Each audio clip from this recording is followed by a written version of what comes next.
오늘은 디모데전서 4장 1절부터 있는 말씀을 공부하겠습니다. 4장 1절 우리 읽겠습니다. 그러나 성령이 밝히 말씀하시기를 후일에 어떤 사람들이 믿음에서 떠나 미혹하는 영과 귀신의 가르침을 따르라 하셨으니, 성령이 밝히 말씀하시기를, 오늘날 하나님 나라를 전파하는 천국 사업의 총사령관은 성령이십니다. 목회의 총책임자도 성령이시고 선교사역의 총책임인도 성령이십니다. 제2위 되시는 하나님 예수 그리스도께서 십자가에 몸짓고 피 흘려 구속의 사업을 다 이루시고 부활 승천하셔서 보좌 우편에 앉으셨습니다. 앉았다는 것은 일을 다 마쳤기 때문에 앉은 것입니다. 서 있을 때는 쉬지 않지요. 앉으면 쉬는 것입니다. 다 일을 이루었기 때문에 앉는 것입니다. 아버지는 보좌에 앉아 계시고 예수님 보좌 우편에 앉아 계시는데, 지금 서서 계시는 분은 성령님이신 것입니다. 성령님은 2000년 이후 지금까지 일하시고 계신 것입니다. 성령이 아버지 하나님의 사랑과 예수님의 은혜를 가지고 오셔서 우리 가운데 직접 일하시는 하나님이신 것입니다. 그렇기 때문에 오늘 우리 교회는 성령님이 옷 입고 역사하는 기간이고, 여러분도 성령님이 여러분을 옷 입고 이 땅에 임하여 계신 것입니다. 성령님이 여러분을 통하여 임마누엘, 즉 함께 계신 것입니다. 우리는 성령 하나님을 통해서 아버지를 만나고 예수님을 만나고 은혜 가운데 거하는 것입니다. 그러므로 성령님의 음성에 우리는 늘 귀를 기울여야 돼요. 하나님의 말씀은 바로 성령을 통해서 우리에게 주시는 말씀인 것입니다. 성경을 읽을 때도 성령님의 가르침에 귀를 기울여야 되는 것입니다. 우리가 기도할 때도 성령이 우리 영 속에 고요하고 잠잠하게 말씀하시는 음성에 늘 귀를 기울여야 되는 것입니다. 우리 기도라는 것은 내 일방적인 독백이 아닙니다. 내가 자꾸 하나님께 달라고만 기도하는 기도가 아니고, 하나님 앞에 하나님의 음성을 경청하는 시간도 기도인 것입니다. 성령이 우리 영 속에 고요하고 잠잠하게 말씀하시는 음성에 귀를 기울이는 것도 우리 기도 생활의 중대한 부분인 것입니다. 여기에 바울 선생은 말씀하기를, 성령이 밝히 말씀하시다. 성령이 희미하게 말씀하신 것이 아니라 밝히 말씀하셨다는 것은 굉장히 강조해서 말씀한 것입니다. 틀림없이 이루어질 것, 이것을 성령이 말씀하시기를 후일은 즉 오늘날 말세를 말하는 것입니다. 주님이 오시기 직전에 일어날 시대를 후일이라고 말하는 것입니다. 어떤 사람들이 믿음에서 떠나, 어떤 사람들, 어느 지적을 안 했습니다만 많은 사람들을 말하는 것입니다. 교회는 밀과 가라지가 같이 있다고 말하지 않았습니까? 교회는 하나님의 자녀들도 있고 마귀의 자녀들도 있습니다. 그러므로 그 중에 어떤 사람이라는 것은 교회에서 착실히 하나님 자녀가 되지 못하고 마귀의 자식으로 가라지가 되어 있는 이런 사람들이 교회 중에서 믿음에서 떠나 미혹하는 영과 귀신의 가르침을 따르라. 미혹하는 영, 속이는 영, 그 다음에는 귀신의 가르침을 따르라 했습니다. 우리가 속지 말아야 돼요. 더구나 신앙생활에 속으면은 영원히 인생을 망쳐버리고 마는 것입니다. 이 세상에도 사기꾼이 와글거리잖아요. 요사이 인터넷을 통해서도 온갖 사기가 진행되고 있고, 우리가 어느 곳에 가나 사기를 당하지 않으려고 마음에 조심을 합니다. 물건을 사도 진짜인지 가짜인지 늘 마음속에 염두에 둬야 되는 것입니다. 사기꾼들이 많아요. 물질적인 사기꾼만 많은 것이 아니라 영적인 사기꾼들도 많습니다. 미혹해하는 속이는 영에게 잡혀서 사기를 치는 사람들이 많아요. 우리가 속지 않으려면 진리를 구석에 부여잡아야 되는 것입니다. 성부와 성자와 성신 삼위일체 하나님이 계신 것을 절대로 믿어야 되는 것입니다. 아버지만 계신다, 혹은 예수님이 아버지도 되시고 성령도 되신다, 그렇지 않으면 성령은 인격이 없이 그냥 영이 아니고 비물체적인 것이다. 이런 헛소리 하는 것을 들어서는 안 되는 것입니다. 우리가 굳세게 아버지와 아들과 성령 삼위일체 인격적인 하나님을 믿어야 되고, 우리가 예수 그리스도 제2위 하나님이 마리아를 통해서 이 세상에 오셔서 복음을 전하시고 우리를 위해서 십자가 대속 제물로 몸짓고 피 흘려 죽으심으로 우리를 대속하시고 무덤에 들어갔다 사흘 만에 부활해서 승천하여 보좌 우편에 앉은 사실을 확실히 믿어야 되는 것입니다. 예수님이 이 일을 다 이루신 것을 믿어야 됩니다. 예수님이 뭐 실패했다든지 예수님이 일을 다 이루지 못했으니 우리가 도와줘야 된다든지 그런 헛소리 하는 것을 속으면 안 돼요. 예수님은 다 이루시고 보좌에 앉으셨고, 그 다음에는 성령께서 오셔서 인격적인 하나님이 우리 가운데 운행하시고 역사하시고 계시다가 주님 오시는 날 교회를 데리고 승천하는 이 근본적인 진리를 우리가 확실히 알고 흔들리지 않으면 미혹해하는 영역에 미혹을 당하지 않습니다. 근본적인 진리를 확실히 잡고 못하기 때문에 속이는 사람들에게 귀가 기울여져서 속아 넘어간다고. 많은 사람들이 진리를 사랑하고 진리의 구석에 서지 못하고 마음이 둥둥 떠 있으므로 미혹을 당한다고. 가정생활도 주부가 남편을 사랑하고 자식을 사랑하고 가정을 사랑하는 마음 중심이 딱 잡혀 있으면 쓸데없이 밖에 나가서 사람들이 데이트하다 해도 눈이 그리 기울이면 안 되고 마음이 흔들거리면 안 되잖아요. 요사이 많은 가정주부들이 골프 연습장에 나가서 캐디 골프 연습 가르치는 선생하고 데이트한다 골프장에 가다가 낭패를 당하는 일들이 많습니다. 나는 많은 그런 이야기를 들었어요. 많은 가정주부들이 외간 남자들과 함께 골프장에 간다고. 중심이 잡혀 있으면 그런 외간 아저씨 찾아다닐 필요가 없지 않아요. 왜 바깥 아저씨 찾아다니게요?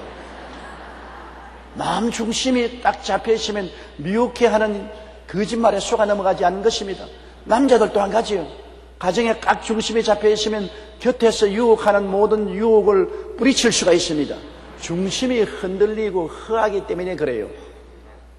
그러므로 성경 말씀을 확실히 안다는 것 굉장히 중요합니다. 중심이 꽉 잡혀야 돼요. 삼위일체 하나님을 믿고 구주 예수 그리스도가 육신을 입고 오셔서 십자가에서 우리를 대속하신 것을 믿고 죽은 지 사흘 만에 부활 승천해서 다 이루어서 예수를 믿기만 하면 구원하는 진리를 믿고 성령이 오셔서 교회를 세우시고 성령 안에서 우리가 신앙이 자라다가 하늘로 올라갈 것을 확실히 믿는 이 근본적인 신앙이 확실하면 헛된 소리 하는 것 딱 뿌리쳐버린 것입니다. 우리가 뿌리쳐버리면 안 달라들어요. 자꾸 미끼를 주니까 꼬리를 치니까 따라오지, 꼬리를 안 치는데 어떻게 따라오는 것입니까? 탁 펼쳐버리십시오. 얼음장같이 차버리십시오. 외간 아저씨가 와서 눈을 깜짝깜짝 하더라도 냉정하게 탁 차버리면 그 외국 아저씨가 따라와요. 외국 아저씨 보고서 눈을 깜빡깜빡하고 꼬리를 치니까 따라오지. 중심을 잡아야 돼요. 중심을. 오늘 신앙생활도 우리가 중심을 잡지 않기 때문에 마귀가 와서 자꾸 깔쭉거리고 유혹을 하지. 중심을 잡아놓으면 미혹하는 영역에 미혹을 당하지 않은 것입니다. 우리 한국에도 수많은 미혹해 하는 영들이 와서 주의 종을 가장해서 많은 사람을 미혹해 했습니다. 자기가 감람나무라고 해서 수많은 사람을 잘못되게 하고, 재림한 엘리야라고 해서 못되게 하고 재림주라고 하는 사람들도 있고, 온갖 잡탕들이 다 왔습니다. 수많은 사람이 거기에 미혹되어서 재산도 탕진하고 인생도 망쳤습니다. 영혼도 잃어버렸습니다. 우리는 중심이 말씀 속에 확 서면은 어떠한 일이 있어도 흔들리지 아니하는 것입니다. 마음이 허하니까 미혹해하는 영과 귀신들이 와서 꾀지요. 오늘날 우리 한국에도 얼마나 귀신들이 많은지, 예수 그리스도의 복음이 들어오고 난 다음 귀신들이 쫓겨나갔지, 복음이 들어오기 전에는 어느 집에 가나 어느 동리에 가나 어느 섬에 가나 귀신들이 와글거렸습니다. 더구나 어촌에 가면 귀신들이 더 많고 섬마을에 가면 귀신들이 더 많지요. 산에 가면 산신령이 있지요. 물에는 용왕이 있지요. 나무엔 목신이 있지요. 전답엔 신농신이 있지요. 밤하늘엔 칠성신이 있지요. 절에는 타불이 있지요. 뒤산엔 당산신이 있지요. 집안엔 성주사가 있지요. 부엌에는 조항신이 있지요. 뒤안에는 천륜신이 있지요. 변소에는 통시귀신이 있지요. 덜에는 고신의 신이 있지요. 이러니 뭐 신들이 얼마나 많아서 대집을 하라 합니다. 저도 어릴 때 우리 할머님이 늘 조심하라고, 변소에 가면 통신신이 있기 때문에 왼쪽 발부터 먼저 넣어야지 오른쪽부터 먼저 넣으면 통신신이 귀신 고약형이고, 화장실에서 침 뱉지 마라. 귀신이 말하기를 한쪽으로는 대변 받고 한쪽으로는 손 맞는데 왜 침같이 붙으면 내 얼굴에 왜 맞느냐. 그래서 귀신이 때린다고. 그래서 꼭 제가 화장실에 가면 왼쪽 발부터 먼저 넣고, 대변 볼 때 침 안 뱉기로 결심을 하고, 그리고 장독간에 들어갈 때 반드시 고개 숙이고 들어가거라. 장독신이 노하면 장이 다 잘못된다고. 이건 뭐 또 나무를 베지 마라 근데, 나무를 베면 목신이 접하여서 온갖 병이 다른다. 나무도 신이 있고 돌도 신이 있고, 물에 가면 용왕신이 있지요. 하늘 쳐다보면 칠성신이 있지요. 그것만 있으면 좋은데,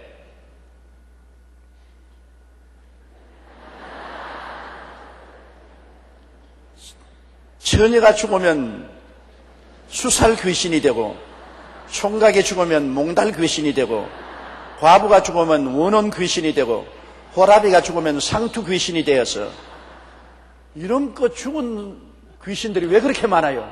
몽달 귀신, 상투 귀신, 원혼 귀신, 온갖 귀신들이 다 돌아다니고. 예수 그리스도의 복음을 믿기 전에 여러분, 온 산천에 귀신이 뒤덮였어요. 사람들이 그 귀신의 가르침을 쫓아서 귀신에게 늘 공양임이 드리고 뭐 양밥하고 온갖 손 비비고 온갖 짓을 다 했어요. 사람들이 예수 그리스도를 믿고 하나님 아버지를 섬기지 못하면 미혹하는 영에 걸리고 귀신들에게 속아서 포로가 되어서 자유를 잃어버리고 삽니다. 우리가 예수 믿고 이 모든 귀신들 다 틀어버린 것 얼마나 감사한지 몰라요. 귀신을 예수 이름으로 다 물리쳐버린 것 얼마나 좋아요. 우리는 예수 이름으로 귀신을 물리쳐야 돼. 이 귀신이 없어진 것은 아닙니다. 온갖 미혹해 하는 영과 귀신들이 지금도 세상에 버글거려요. 우리 주위에 버글거리는 것입니다. 그러나 우리는 단호하게 마음에 무장하고 귀신을 내가 쫓아야 되는 것입니다. 너가 뱀과 정갈을 밟으며 원수의 모든 능력을 제어할 권세를 주었으니 너희를 해할지라 격탕합니다. 뱀과 정갈이라는 것은 와서 휘어감고 물고 쏘고 죽이는 귀신, 육신의 고통, 생활의 고통을 말하는 것입니다. 사망을 가져오는 고통, 이런 것을 받아들이면 안 돼요. 마음을 딱 굳세게 해서 대직을 해야 돼요. 물러가라. 시편 91편에 내가 사자와 독사를 밟으며 젊은 사자와 뱀을 발로 누르리로다. 사자와 독사는 다 귀신들을 말하는 것입니다. 젊은 사자와 뱀도 귀신들을 말하는 것입니다.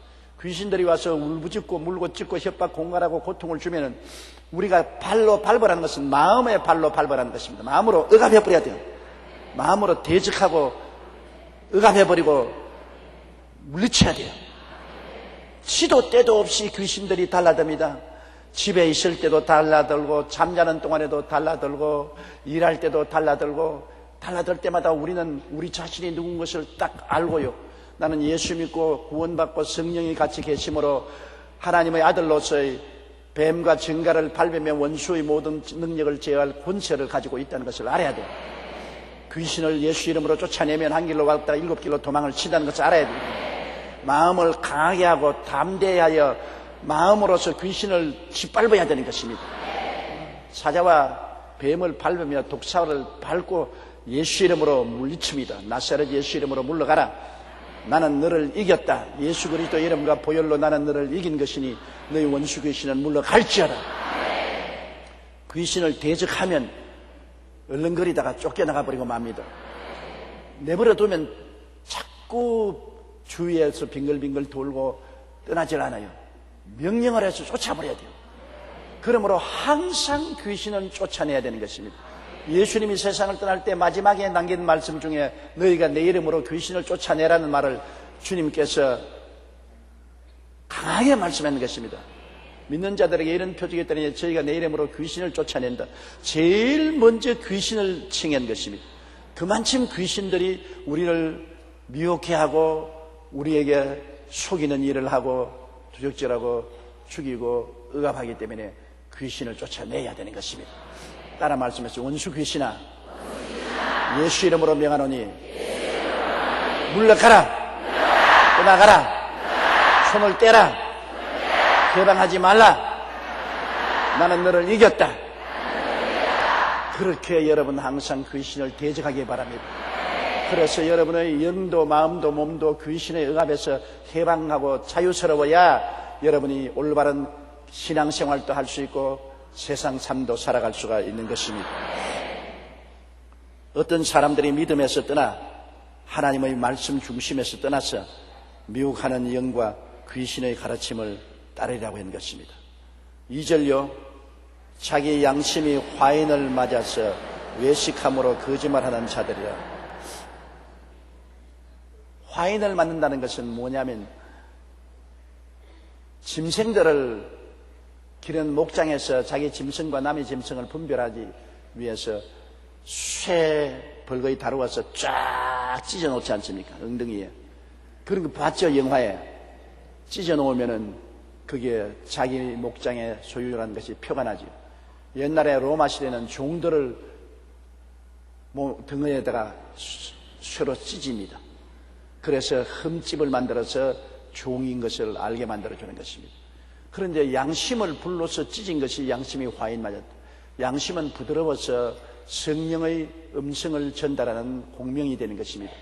양심이 고운 사람은 성령의 음성을 잘 듣고 죄에 대해서 민감한 것입니다. 양심이 죄가 오면 죄가 왔다. 죄를 지으면 너 잘못했다. 너 잘못된 길로 들어갔다. 돌이켜라, 돌이켜라. 사람에게는 이 양심이 바로 하나님이 주신 나침판인 것입니다. 광막한 광야를 지날 때 나침판이 있어야 남북을 알고 방향을 알 수 있는데 나침판이 없으면 방향을 모르고 방황하다가 죽습니다. 우리의 인생을 올바르게 살냐 안 한다는 것은 마음의 양심이 나침판이 되어서 우리를 하나님 앞에서 올바르게 서게 만들어주는데요. 이 양심이 화인을 맞습니다. 양심을 불로 찢어버립니다. 그럼 양심이 구둑살이 되어서 이제 양심이 죄가 와도 반응하지 않습니다. 마귀가 와도 반응하지 않습니다. 성령이 꾸짖어도 반응하지 않습니다. 양심이 죽어버려요. 양심이 죽은 사람은 엄청나게 무서운 일을 합니다. 살인을 하고도 조금도 후회하지 않습니다. 남의 물건을 훔치고 남을 짓밟고 못살게 하고도 쾌감을 느끼고 조금도 후회하지 않습니다. 동물들은 양심이 없어요. 사자나 곰이나 늑대가 양심이 있습니까? 동물은 양심이 없어요. 그러므로 배가 고프면 아무나 잡아먹어요. 불쌍히 여기는 마음이 없지요. 분별력이 없습니다. 양심이 화인을 맞기 시작하면은 사회에 온갖 범죄가 만연하게 되는 것입니다. 오늘날 젊은이들이 양심이 화인 맞기 시작해서 양심적으로 살지 못하고 양심적인 교육을 받지 못하므로 큰 문제를 일으킵니다. 학교에도 학교 폭력이 점점 심해져서 애들 학교 보내기가 힘들어요. 학교에 주묵제비가 있어서 애들을 괴롭히지 않습니까? 또 놀이방에 들어가서 끝없는 컴퓨터 게임에 정신이 빠짐으로 거기에서 양심이 점점 마비되어서 그 다음 컴퓨터 안에서 사람 죽이고 싸움하고 도둑질하는 것을 늘 봄으로 말미암아 그것이 화인이 되어서 마음을 찢어가지고서 실제로 생활 속에 나와서 사람 죽이고 도둑질하고 괴롭히는 것은 컴퓨터 게임으로 생각하는 것입니다. 하도 텔레비에서 총 쏘고 죽이고 사람 살해하고 못 살게 구는 것을 많이 보았기 때문에 그것이 양심의 화인이 되어가지고서 실제 생활에서 그것을 조금도 죄책으로 느끼지 않습니다. 오늘날 세상에 어떻게 될는지 얼마나 주위 환경에서 양심을 화인 맞게 하는 일들이 많아서 사람들의 양심이 무디어지고 양심이 반응을 하지 않게 된 것입니다. 우리가 예수 믿고 회개하면 제일 먼저 성령이 와서 부활시키는 것이 양심을 부활시키는 것입니다. 양심이 살아나는 것입니다. 옛날에 많이 무디어졌던 양심이라도 성령이 오셔서 양심을 아주 부드럽게 만들고 양심이 살아나게 만들고 우리가 더 많이 기도하고 성령이 더 충만하고 하나님 은혜를 받을수록 양심이 더 굳세어지고 강해져서 양심이 강하게 힘껏 마귀가 오면 마귀가 왔다, 죄가 오면 죄가 왔다, 성령이 말씀하시면 성령이 말씀하신다, 우리에게 가르쳐주는 방향타가 되어주는 것입니다. 자기 양심이 화인을 맞아서 외식하고 거짓말합니다. 양심이 화인 맞으면 외식합니다. 외식이라는 것은 가식한다는 말인 것입니다. 외식이라는 말은 인생의 배우가 된다는 것입니다. 실제는 아닌데 배우 노릇하는 것입니다. 가식하는 것입니다. 어느 정도 우리가 화장하는 것도 외식이지요. 사실은 화장을 안 하면 굉장히 보기 싫지요. 그러므로 화장을 꾸미지 않습니까? 여러 가지 화장품을 가지고서 화장을 하면은 외식을 하면 이뻐지고 좋아 보이는 것입니다. 그러나 외식은 오래 가지 못하여 화장은 꼭 지워지는 것입니다. 매일 저녁에는 화장을 지워야 되고 매일 아침 화장을 새롭게 해야 되는 것입니다. 가만히 아내하고 살아보면 재미있는 것이 많아요. 저녁에 다르고 아침에 다르거든요. 더구나 여러분 60이 넘어 보십시오. 화장 안 하면 눈 뜨고 못 봐요.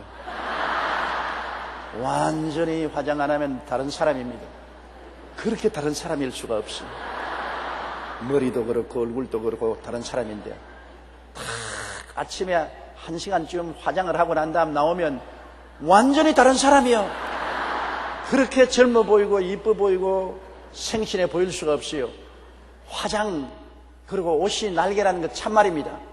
화장하고 옷을 날개로 입는 것이 가식이지요. 외식이지요. 진짜로 다 벗어 제껴버리면 정말 볼 수가 없지요. 그러므로 아들이나 며느리 장가 시집 보낼 때 선볼 때 전등불 밑에서 보면 안 돼요. 햇빛 밑에서 봐야 진짜가 보이지. 화장해서 전등불 밑에 보이면 전부 다 선난 선녀로 보이고 천사로 보이는 것입니다. 그러므로 인생도 그와 같이 가식을 합니다. 사실이 아닌데 사실을 하지요. 가식을 해서 뭐 학인이 지위니 명예니 권세니 지연이니 학연이니 가문이니 이런 걸 가지고서 몸에 줄을 달아서 가식을 하는 것입니다. 속이 다르고 겉이 다르게 되는 것입니다. 오늘날 사람들이 너무나 가식을 하기 때문에 진짜 사람을 보기가 굉장히 힘이 드는 것입니다. 진짜 사람을 보려면 상당히 오랫동안 같이 있어야 진짜가 나타나는 것입니다. 짧은 동안에는 여러분 외식하고 가식하는 것을 감출 수 있지만은 오랜 세월이 지나면은 외식과 가식은 다 드러나는 것입니다.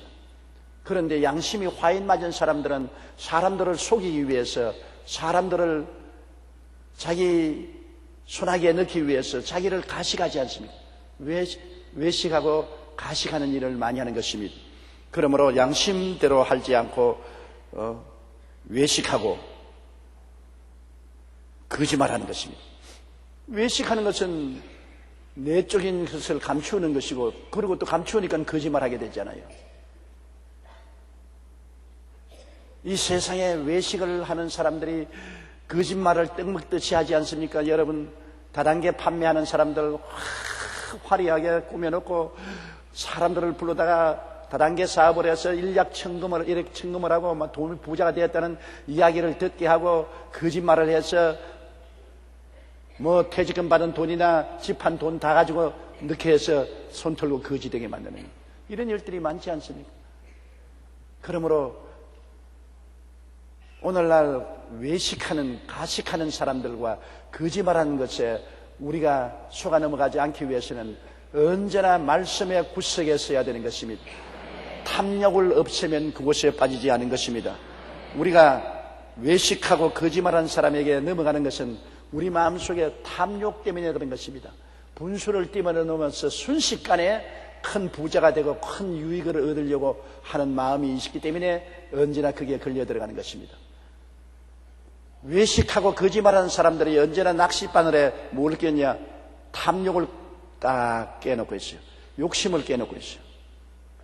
그러면 이 탐욕의 욕심에 칵 물면은 착 치면은 다 잃어버리죠. 다 날아가는 것입니다. 저는 이 외식하는 사람들이 거짓말에 걸려서 당신 가산하는 사람 많이 봤습니다. 우리 친척 중에 한 사람이 남편이 퇴직한 퇴직금을 가지고서 있다가 철도가에 갔는데 무슨 물건을 가지고 이 물건을 사면은 당장 10배로 이익을 본다. 몰래 미군 부대에서 나오는 물건인데 이것을 특별한 사람에게 판다고 그에 속은되고 당신에게만 말해주는 것이니 다른 사람에게 말하지 말라고. 이거 당장 당신이 안 사면은 다른 사람에게 산다고. 그래서 남편 퇴직금을 다 와서 주고 몽땅 그 물건을 샀는데 나중에 그 물건을 오니까 가짜도 진짜 가짜야. 완전히 버림받은 물건이요. 가치가 하나도 없어. 완전히 거지가 되어서 땅에 주저앉아 통곡을 하고 우는 것을 보았습니다. 그 왜 속아 넘어갔느냐? 마음속에 순식간에 부자가 되고 싶은 탐욕이기 때문에 그렇습니다. 여러분, 인생을 살면서 땀 흘려 수고해서 돈 번다는 것은 믿을 수 있지만은 수고하지 않고 순식간에 일확천금을 한다는 말은 믿지 마세요. 그런 일 없습니다. 땀 흘리고 수고하지 아니하고 순식간에 거둔다는 것은 거짓말인 것입니다. 무엇으로 심든지 그대로라 심고 수고해서 거두는 것이지, 심지도 않고 수고도 하지 않고 순식간에 야박으로 일확천금을 한다고 생각하는 것은 거짓말인 것입니다. 그러므로 탐욕만 없으면 안 속아 넘어가요. 욕심이 잉태한 즉 죄를 낳고 죄가 장성한 즉 사망을 낳지요. 욕심이 잉태하지 아니하면 속아 넘어가지 않는 것입니다. 자기 양심이 화인을 맞아서 외식함으로 거짓말하는 자들이라. 3절요. 혼인을 금하고 어떤 음식물은 먹지 말라 할 터이나 음식물은 하나님이 지으신 바니 믿는 자들과 진리를 아는 자들이 감사함으로 받을 것이니라. 이제 말세가 와서 주님 가까이 오실 때 가까이 오니까 혼인하지 말라. 제가 서대문에서 목회할 때도 그렇게 주장하는 사람이 삼각산에 있었어요. 이제는 주님 오실 날이 가까이 오니까는 아들, 딸 시집 장가 보내지 말고 혼인도 하지 마라. 이제는 거룩하게 살기 위해서 혼인하지 않고 살아야 된다. 어떤 자매님 나하고 전화를 했는데 자기는 결혼해서도 남편하고 딴 방을 쓴다.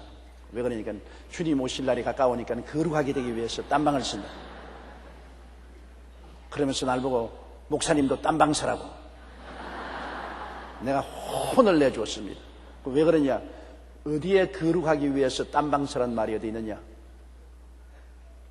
딴 방 설 바야 왜 주님께서 아담을 지으시고 갈비뼈를 취해서 하와를 지으시고 두 사람이 연합하여 한 몸이 되라고 말했느냐? 남자가 그 부모를 떠나 여자와 연합하여 한 몸이 될지라고 말했느냐? 결혼은 하나님이 정하신 것이요 하나님이 축복한 것인데 결혼을 하지 말라는 것은 하나님의 뜻에 반대하는 것이 아니겠는가?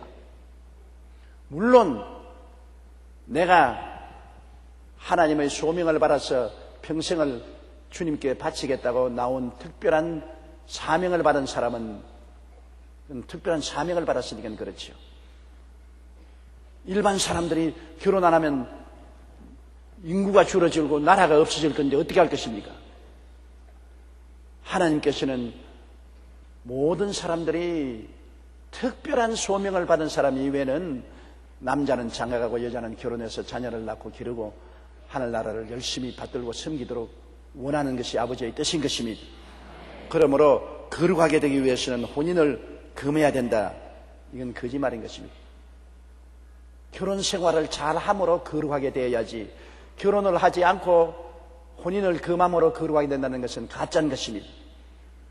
남편과 아내가 함께 주님을 잘 섬기고 자녀를 기르면서 주님 중심으로 사는 것이 거룩한 것입니다. 거룩이란 무엇이냐? 하나님과 함께 하는 것이 거룩인 것입니다.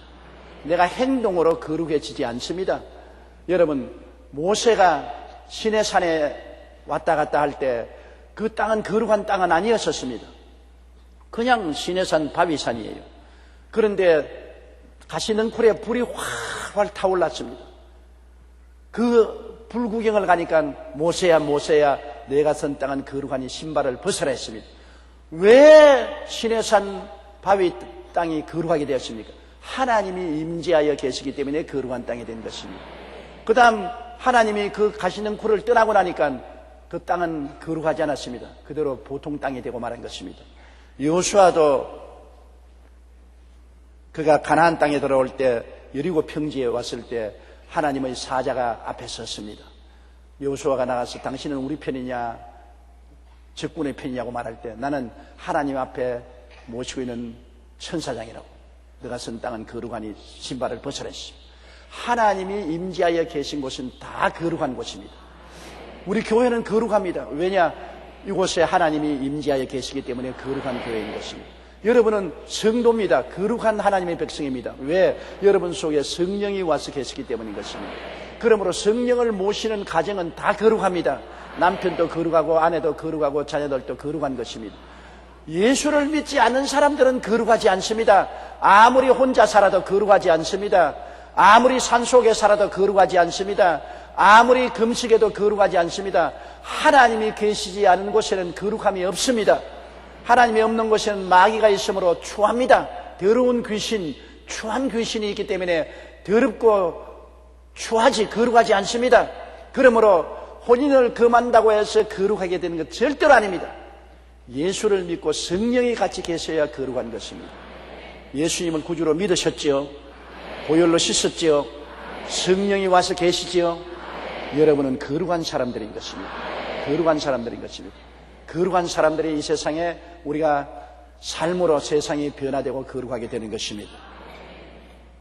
혼인을 금하고 또 어떤 음식물은 먹지 말라 할 테있나, 우리가 먹는 음식물을 거룩하기 위해서는 이 음식 먹지 말고 저 음식 먹지 말고 이 음식 먹고 저 음식 먹고, 구약시대에 하나님 앞에서 음식물을 갈려 먹으라고 했습니다. 비늘 없는 물고기는 먹지 말고 쪽이 갈라지고 새김질 않은 동물은 먹지 말고, 구약시대는 그렇게 했습니다만 신약시대 와서는 그렇지 않습니다. 하나님께서는 모든 음식은 동식물 간에 하나님께서 우리를 위해서 지으신 것이니 기도하고 감사하고 먹으면 거룩하게 된다고 말한 것입니다. 왜냐하면 기도하고 감사하면 하나님의 축복이 임하기 때문에 거룩하게 되죠. 기도하는데 하나님이 임하시고 축복하는데 하나님이 임하시기 때문에 하나님이 임하시기만 하면 거룩하게 되는 것입니다. 그러므로 어떤 음식물은 먹지 말라 할 터이나 음식물은 하나님이 지으신 바니 믿는 자들과 진리를 아는 자들이 감사함으로 받을 것이라. 믿는 자들이 진리를 아는데 하나님이 지으신 것은 다 깨끗하고 기도하면 거룩해지므로 음식은, 우리가 하나님이 주어주시는 음식은 두려워 말고 먹어야 돼요. 그렇다고 해서 아유 하나님이 주신 음식이니까 술도 막 퍼먹자, 하나님이 주신 그런 것은 아니고요. 우리에게 유익되는 음식을 먹고 유익되지 않은 음식은 먹지 말아야 됩니다. 어떤 사람이 멜탈이라는 인도네시아 목사에게 와서 무엇이든지 기도하고 감사하면 거룩해진다고 했는데, 그러므로 술도 기도하고 감사하면 얼마든지 퍼먹어도 괜찮다. 성경이 그렇게 말했잖아요. 기도하고 감사하면 거룩하게 된다고. 그래서 멜타리 목사님이 그를 데리고 개똥이 있는 데 데리고 왔습니다. 이건 개똥인데 기도하고 감사하면 거룩하게 되니까 기도하고 감사하고 먹어라. 개똥을 어떻게 먹느냐? 기도하고 감사하면 거룩하게 되지 않느냐? 그래도 그거는 개똥이다. 봐라, 개똥은 기도하고 감사한다고 거룩하게 되지 않는다. 하나님이 사람에게 주신 음식 중에 기도하고 감사하고 먹으라는 것이지, 술이나 담배는 사람의 몸을 해치고 파괴하는 것이니 그것은 기도하고 감사해도 거룩하게 안 된다. 그렇게 말했다는 기록을 제가 읽어본 적이 있습니다.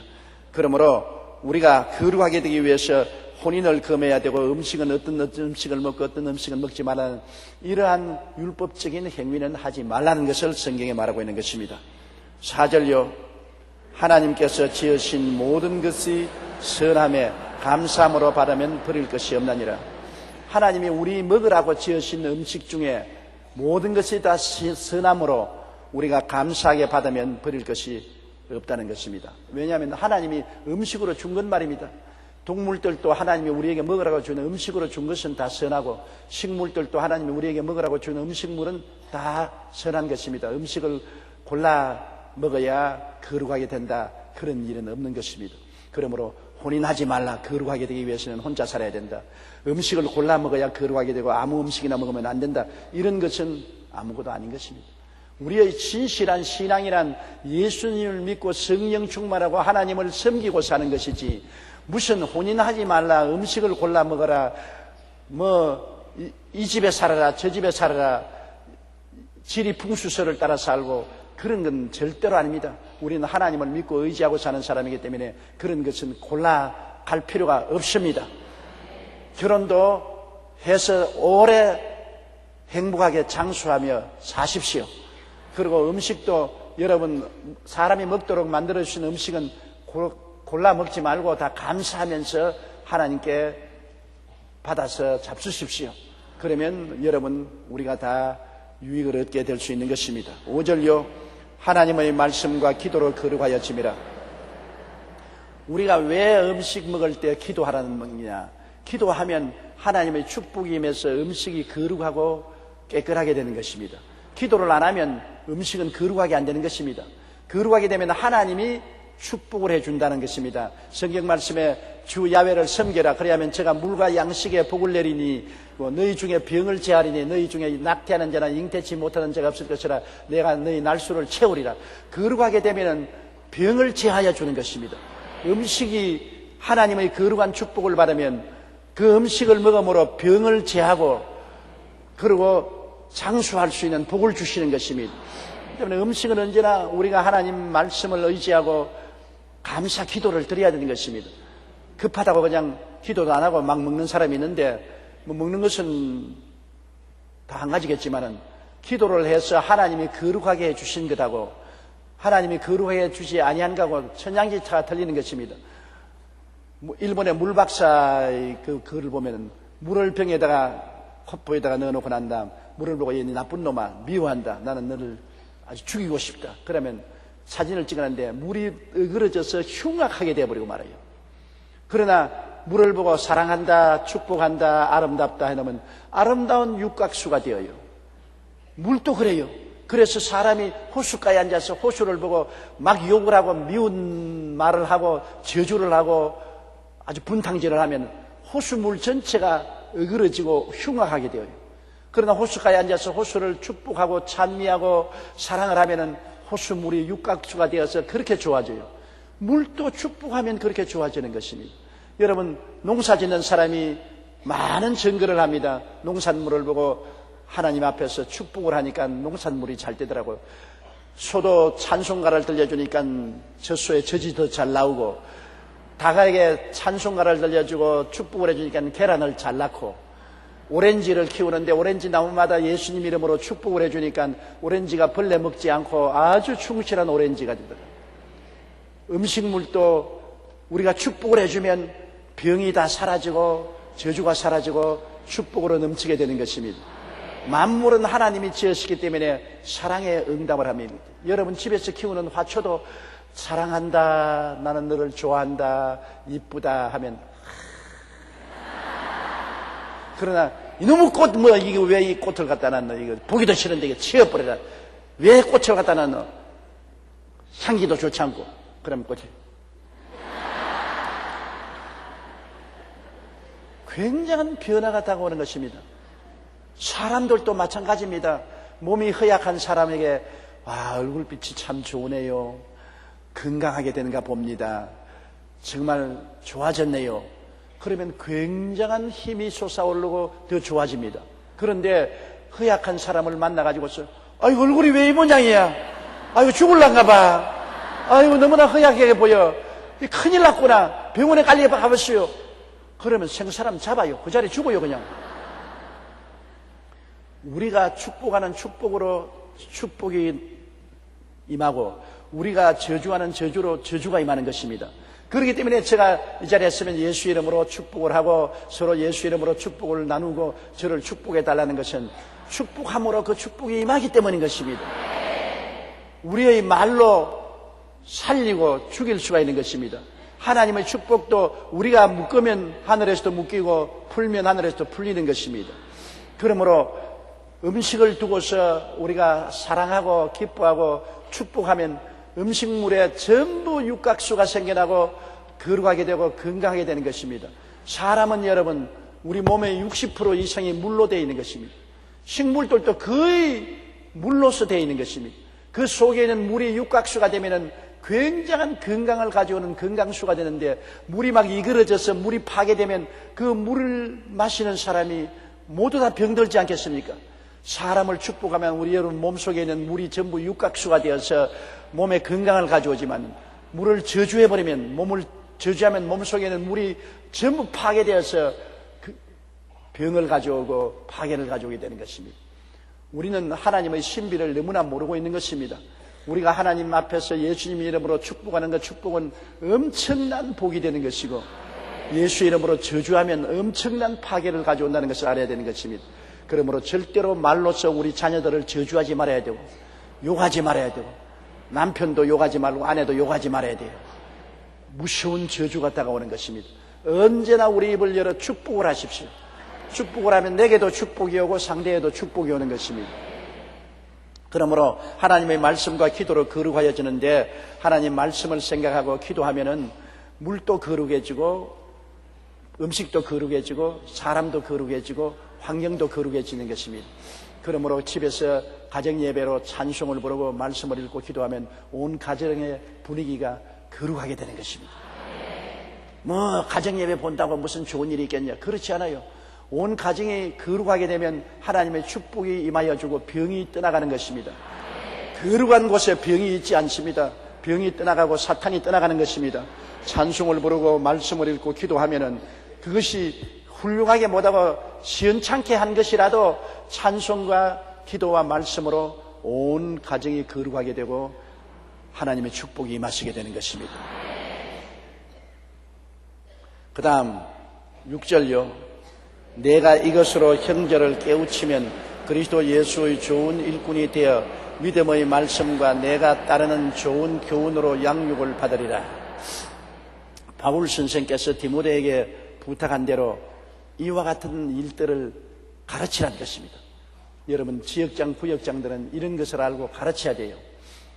꼭 사람들에게 경건에 이르기 위해서, 거룩하게 되기 위해서는 육신적인 훈련이나 음식을 골라 먹거나 무슨 특별한 의식을 베풀거나 그런 것이 아니라는 것을 알고, 경건에 이르는 것은 죄를 회개하고 예수님 믿고 기도하고 성령으로 충만하고 말씀을 믿고 순종하는 것이 경건에 이른다는 이런 것을 가르쳐 줘야 되는 것입니다. 그리고 하나님이 만든 모든 것은 선하니까 선한 것을 감사함으로 받아들이고 말씀과 기도로 모든 것이 거룩하게 되고 선하게 되고 아름답게 된다는 것을 가르치고, 올바르게 가르쳐야 되는 것은 선생을 잘 만나야 제자들이 훌륭한 제자가 되지, 정말 잘못된 선생을 만나 놓으면 제자들이 형편없이 되잖아요.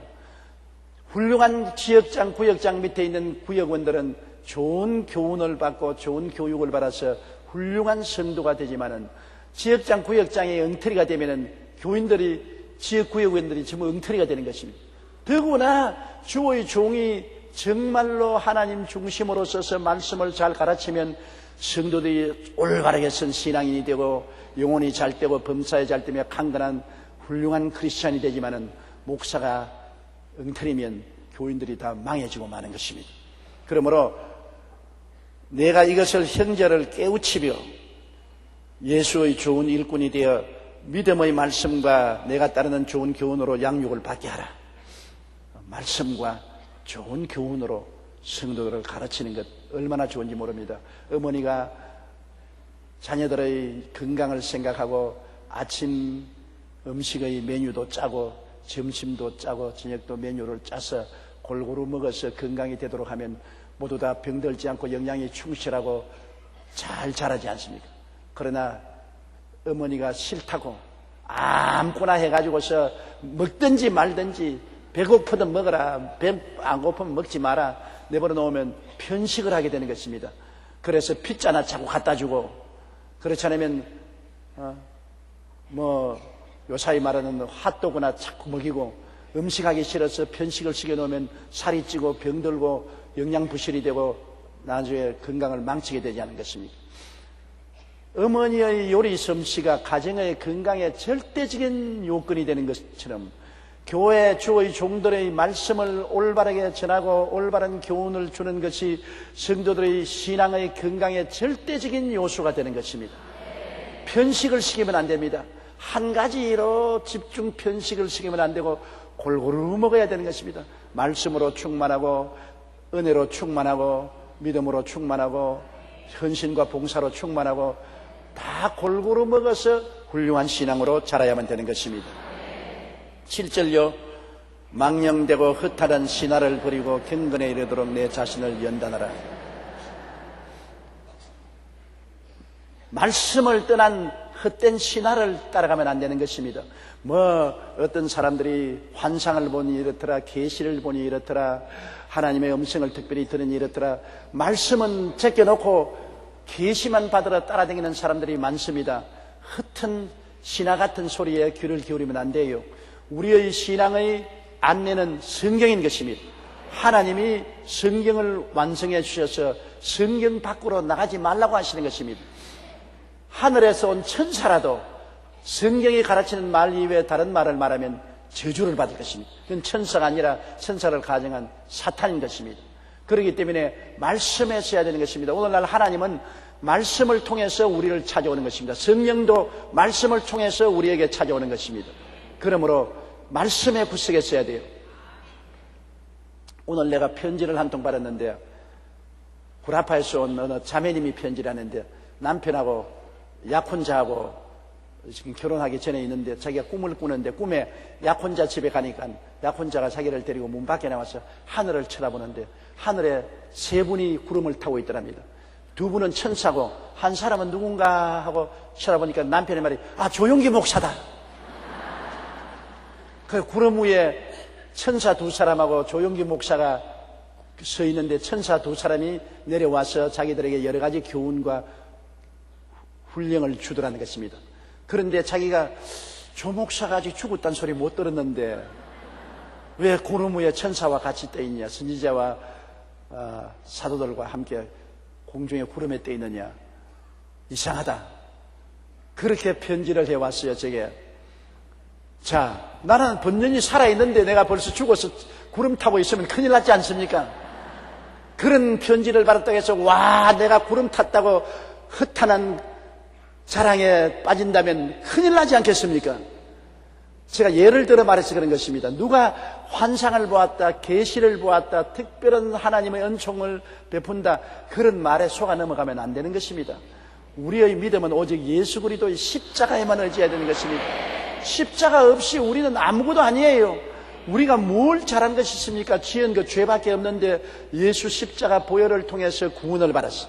그리스도의 은혜로 천국 가는 것이니 구름에 떠 있는 것이 아니라 우리는 저는 그리스도 안에서 믿음으로 보좌에 앉아 있는데 구름에 뜰 필요가 어디 있어요? 보좌에 앉아 있는데. 우리 다 그리스도 안에서 보좌에 앉아 있으니 앉아나 서나 자나 깨나 예수님밖에 없는 것입니다.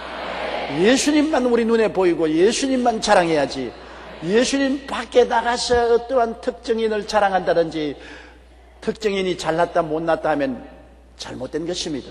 그러므로 망령되고 허탄한 신앙입니다. 망령된 신앙, 허탄한 신앙을 가지려고 하면은 말씀을 떠나서 자꾸 꿈이나 환상이나 계시를 쫓아가는 일을 하면 안 되는 것입니다. 그렇다고 꿈이나 환상이나 계시를 무시하라는 것이 아닙니다. 말씀에 적합할 때는 받아들이고 말씀과 어긋났을 때는 그냥 틀어버려야 되는 것입니다. 모든 잣대는 말씀에 있는 것입니다. 하나님 말씀의 가르침에 적합하면 참고로 받아들이고 말씀에 적합하지 않으면 그냥 틀어버려야 되는 것입니다. 우리에게 가장 확실한 안내는 말씀인 것입니다. 확실한 진리는 말씀이요, 확실한 깨달음은 말씀에 있는 것입니다.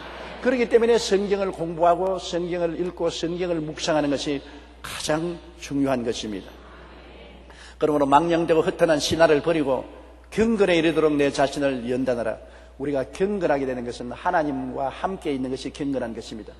우리가 말씀을 열심히 읽고 묵상하고 기도 많이 하고 그리고 열심히 사랑으로 섬기는 일을 하는 이러한 경건의 훈련을 하는 것은 우리에게 굉장한 도움이 되지, 허탄한 꿈이나 환상 이야기나 하고 꿈이나 환상 들으러 천지로 돌아다니고 예언하는 사람 찾아간다고 산이나 들로 허덕이고 하는 것은 굉장히 위험하기 짝이 없는 것입니다.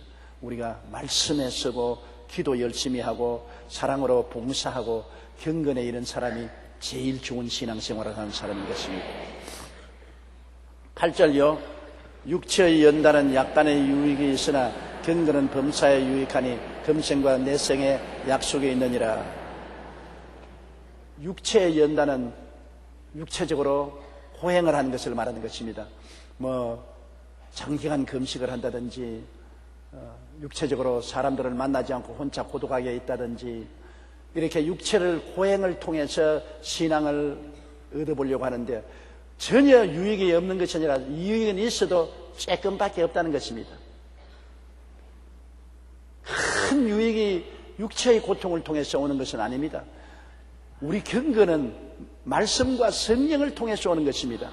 말씀을 깊이 이해하고 깨닫고 성령으로 충만하여 기도하고 사랑으로 봉사하는 이런 것이 경건이 오는 것이지, 내가 육체를 쳐서 괴롭히고 오랫동안 장기간 금식하고 장기간 사람들을 안 만나고 고독하게 지나고 육체적으로 괴로움을 줌으로 경건에 이르려고 하는 것은 어느 정도 조금은 이익은 있을지 몰라도 큰 유익은 없어요. 저희 제자 중에 한 사람, 내가 그걸 보았습니다. 하루 종일 강단에 엎드려 있어요. 하루 종일 방언하고 엎드려 있습니다. 그래서 제가 굉장히 감탄을 느꼈습니다. 서대문에 있을 때입니다. 저렇게 오랫동안 사람도 만나지 아니하고 음식도 하루에 한 끼만 먹고 365일 내내 강단 앞에 엎드려 있는데 나중에 세월이 흘러가서 보니까 전혀 쓸모없는 사람이 되어버렸어요. 다른 제자들은 규모 있게 새벽 기도하고 말씀 읽고 성령 충만하고 사랑으로 실천하고 나가서 열심히 복음 전도하고 해서 많은 교인들을 양육하고 복음을 전파하는데, 이 사람은 교회도 세우지 않고 양육도 하지 않냐고 밤낮 혼자 강단에 엎드리만 있고 나중에는 쓸모없는 사람이 되고 말았었어요. 내가 그건 늘 느낍니다. 언제나 하나님의 나라 역사는 밸런스가 잡혀야 된다. 들어오면 나가며 포로는다. 하나님께 들어가서 말씀 읽고 기도하고 성령 받고 나가서 봉사해야 되는 것입니다. 내 혼자 늘 들어가서 엎드리만 있으면 안 되는 것입니다. 하나님께 은혜 받고 축복 받았으면 나가서 그 은혜 받은 만큼 봉사하고 섬기는 일을 해야 들어오며 나가며 꼴을 얻고 자라는 것입니다. 그러므로 경건한 것은 육체적인 연단만 한다고 해서 경건하게 되는 것이 아닙니다. 약간은 유익이 있으나 그러나 범사에 유익하지는 않습니다. 우리가 경건하게 말씀 중심, 은혜 중심, 성령 충만, 봉사 중심 이런 경건한 삶을 살면 이 세상에서도 하나님께 복을 받고 내세에도 하나님의 칭찬을 받는 영혼이 잘됨같이 범사에 잘되며 강건한 삶을 살게 되는 것입니다. 그러므로 신앙이 밸런스가 잡혀야 돼요. 나는 전에 어떠한 사람이 남편하고 싸우는 것을 봤는데, 내가 기숙사에 있을 때였습니다. 제가 신학교 다닐 때 강의 받으러 가는데 기숙사 한 방에서 요란한 소리가 나서 내가 기숙사 구멍을 딱 뚫고 들여다봤어요. 보니까 광주에서 온 우리 동창생 기숙사 방인데, 거기에 보니까 그 남자가 광주에서 왔어요. 그 부인은 천년왕국에 들어간다고 천년성에 가 있는 부인입니다. 그 남편이 그 부인하고 그 광주에서 내 동창생 방에서 이야기를 하는데, 남편이 여보, 당신이 교회 가는 건 내가 못 가라 한 건 아닙니다. 말씀 읽고 기도하고 찬양하는 거 좋아요. 그러나 남편도 버리고 자식들이 엄마 찾는다고 밤낮 울고 부러지고 어린 아이들을 두고서 당신만 구원받겠다고 천년성으로 들어가면 어떻게 합니까? 나는 직장에 나가야 되는데 애들 코 흘리는 애들을 집에 두고 직장에 나갈 수도 없고 온 가정이 파탄에 이르렀으니 이것이 예수님의 구원이 될 수가 없지 않습니까? 주님이 오시는 것은 우리 다 구원하야지, 당신만 구원받고 나나 자식들은 다 이렇게 파멸을 당하면 어떻게 하겠습니까? 그러므로 당신이 교회 우리 집에 내려와서 애들 돌보고 주부 노릇하면서 열심히 주를 섬기는 건 내가 막지 않습니다. 제발 좀 밸런스를 잡으시오 하니까 와따 부인이 앙칼진 소리로, 나는 썩어질 세상을 따라가지 않는다. 당신도 나와 상관없고 자식들도 분토와 같이 버렸다. 나는 내 혼자 정말 천국을 찾기 위해서 모든 것을 버리고 주님을 따라간다. 남편이 울고서 사정을 하고 부인은 고함을 치고 하는 것을 보고 제가 얼어붙듯이 섰습니다. 내가 장차 목사가 되어서 양무리를 저렇게 잘못 교육하면 어떻게 되겠는가? 신앙이라는 것은 이 땅에 살면서 나만 천당받는 것은 신앙이 아닌 것입니다. 내 이웃을 내 몸같이 사랑하라. 내가 예수를 믿고 하나님의 은총을 받았으면 그 은혜와 사랑으로 남편과 자식, 아내와 자식들을 사랑하고 돌보아주는 것이 신앙인 것입니다. 그게 참된 경건이에요. 남편이 아내도 자식도 다 버리고 나 혼자 하나님께 헌신한다고 돌아다니면 그 잘못된 신앙입니다. 자기의 친족을 돌보지 않은 자는 믿지 않은 자보다 더 악하다고 성경이 말한 것입니다. 하나님을 중심으로 섬기고 하나님 사업을 하되 자기의 아내와 자식들을 동시에 돌보고 또 남편과 자식을 동시에 돌보고 함께 살아야지요. 자기만 잘 살겠다고 하면 어떻게 되는 것입니까? 안 되지요. 함께 살아야 되는 것입니다. 그러므로 우리가 경건하게 되겠다고 나 혼자 경건하게 되고 다른 사람은 다 버리겠다는 이런 것은 안 되는 것입니다. 우리는 함께 살아야 되는 것입니다.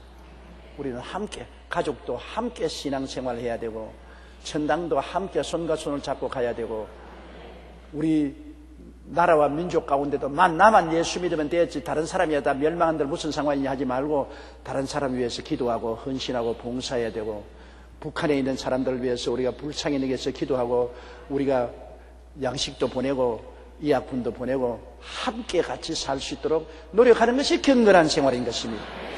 그러므로 신앙에는 밸런스가 잡혀야 돼요. 밸런스가 안 잡히고 기울어지면 큰일 나는 것입니다.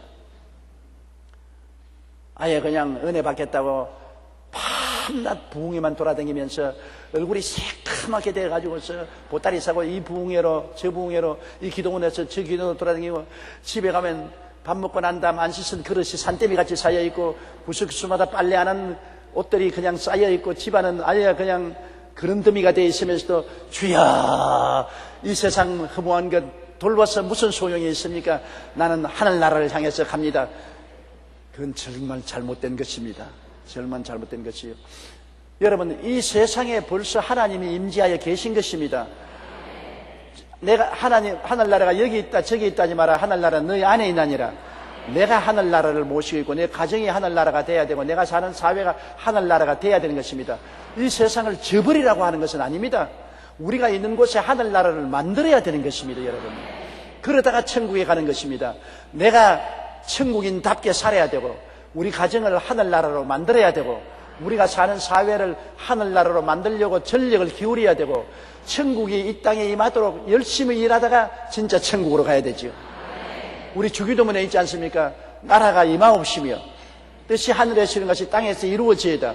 하나님 나라가 임하고 뜻이 이루어도록 노력을 해야죠. 그러므로 가정이 하늘나라처럼 되려면 최소한도 하늘나라가 거지 속으로는 아니잖아요. 청소는 해야지. 밥에 먹은 그릇이라도 씻어야지. 빨래라도 해야지요. 가정 정돈도 해야지요.